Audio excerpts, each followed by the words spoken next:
Information from the Ukrainian Frontline Day 646. Over the past day, 82 combat engagements took place.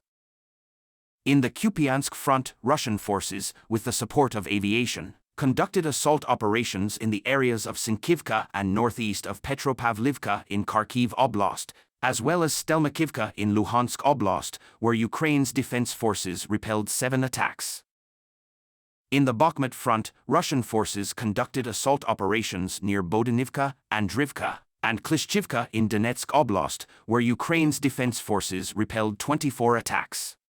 Meanwhile, Ukraine's defense forces are continuing their assault operations south of Bakhmut in Donetsk Oblast, inflicting losses in manpower and equipment on the Russians and consolidating their own positions. In the Avdiivka front, Russian forces, with the support of aviation, continue their attempts to surround Avdiivka. Ukrainian soldiers are firmly holding the defense, inflicting significant losses on the Russians. Russian offensive operations near Stepove, Novokalynove, Avdiivka, Tonenke, Sevierne, and Pervomaiske in Donetsk Oblast were unsuccessful. Ukraine's defense forces repelled 20 attacks there.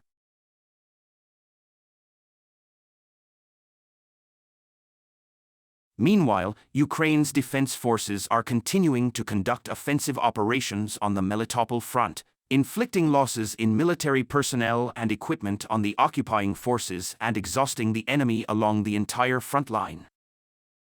According to UK Defence Intelligence on December 2, 2023, Russian authorities are reportedly taking measures to suppress protests by deployed troops' families, following small demonstrations in Moscow in November. The UK Defence Intelligence Review suggests that the Russian government is addressing concerns by offering larger payments to relatives of deployed soldiers in exchange for their silence.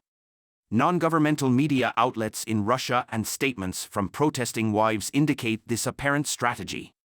The authorities seem particularly sensitive to protests related to citizens mobilized in September 2022, who have been on the front line for over a year.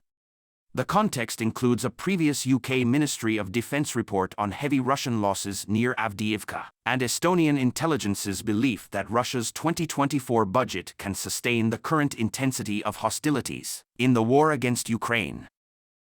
Subscribe to our channel so you can follow the latest events from Ukraine. Your support helps us grow and spread awareness to a larger audience. You can also support us by following the link in the video description.